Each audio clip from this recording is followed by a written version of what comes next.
Questa mattina è aperta la porzione che affaccia su San Leonardo, mentre l'esilitata a giorni la prevista apertura nel cuore di piazza di Santa Maria dei Battuti, che dopo mesi di lavori in corso da ex strada comincerà ad essere uno dei nuovi centri di aggregazione della città. La promessa dell'assessore Ofelio Michelan. Noi abbiamo già appoggiato il campo 1 e il campo 2 di questo quadrante.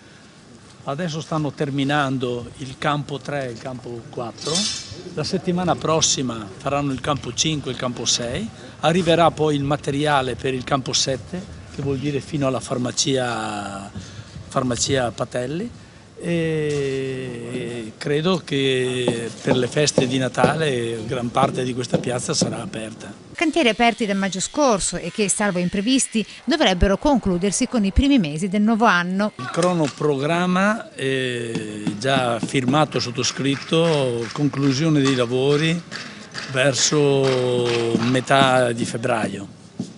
Questo è quanto è stato pattuito con i dipendenti e con l'azienda che ha preso l'appalto. Quindi il cuore... Dopodiché scattano le penali. E a quei commercianti che hanno promesso battaglia per i danni subiti dai cantieri, che avrebbero dovuto chiudere a ottobre e che invece sono ancora lì, ecco cosa manda a dire. Grazie per la loro pazienza, per il suo senso civico, perché questa è la cosa che mi interessa sottolineare. Hanno dimostrato capacità e comprensione. E secondo me incominciano ad essere consapevoli che questa sarà una delle più belle, se non la più bella piazza della nostra città.